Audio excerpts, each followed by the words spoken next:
quick story when I got high once and ended up in the hospital. You got a minute or two? Well, it was uh, it was a Friday, and the all familiar menopausal symptoms hit me really, really hard. Uh, Long Ball Billy and I, we were heading to Columbus, Georgia for a tournament, and my body was just not feeling right. I had from my head was pounding, I had tension in my neck, I, I had anxiety going on, and I felt like my body was like out of control, and not to mention aches going on. And I think it might have been my elbow at the time. And so it was just a weird day. And I was like not having a good day. I was in a bad mood. I was irritable. And I told Long Ball Billy that I did not want to go, but it was our team. And how would that have looked had I not shown up? And it was World. So I felt like I had to be there. So, but I had lost patience even before we even got on the highway. And so as we were driving, I'd been scrolling online, searching for natural relief. And I kept seeing CBD popping up. It just kept popping up. And at the time I was like in the stock market. So I did a lot of research on the CBD companies and stuff. And so I saw CBD that didn't have no psychoactive effects. And I saw gummies. And I read that it could help with tension and anxiety. And honestly, I was just desperate. I was just desperate.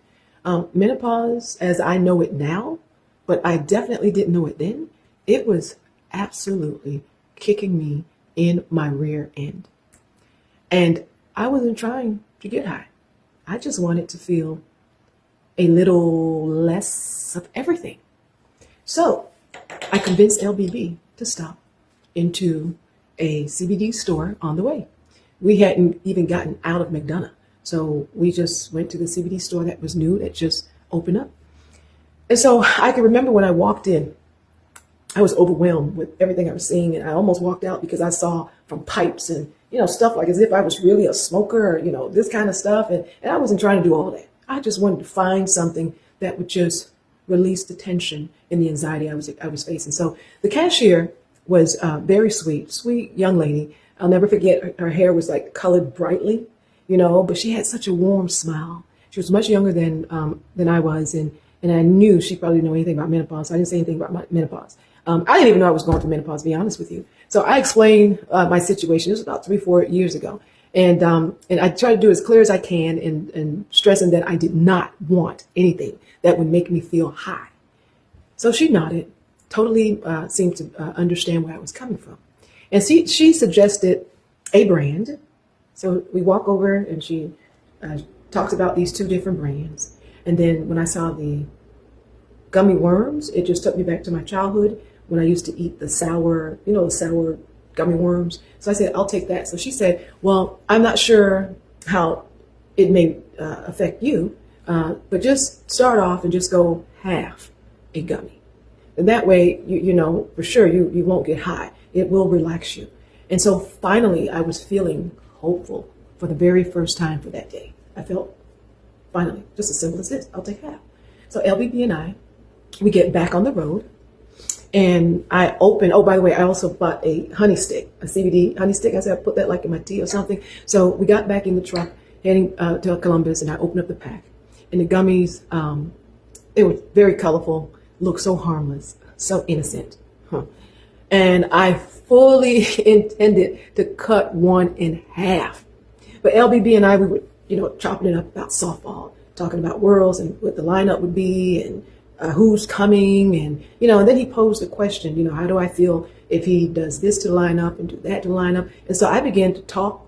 And before you knew it, or before I knew it, I popped the whole gummy into my mouth. It tasted great, sweet and fruity. Then without thinking twice, hey, I opened up the little honey stick and I ate the honey stick while I was talking LBB's head off. And I'm sure I was talking so much that I'm sure he was probably like, well, dang, I just asked one question. How we get way over here, And so we were just talking. I was like, man, this is some good stuff. I'm like, I should have known about this long time ago. I got to make sure I keep a stock of this, and then I began to look at who the company was to see if they were in the stock market, so I can invest, and then all of a sudden, about 30 minutes later, things got weird. My heart started racing. And I always wear a smart watch. And when I looked at my watch, my heart rate went to 159. And my thought was just scattered. And I felt lightheaded. I felt floaty. I felt like out of control. And I began to panic. I didn't know what was going on. So I was convinced. I was convinced I was dying. I was convinced I was dying. So I told LBB to take me to the hospital before I get to my PIN numbers. I told him to take me to the hospital. He laughed and said, "You're just high. You're just high." And that made me cry. I told him this was serious, but he didn't take me serious. So I had to call my niece. Hold on.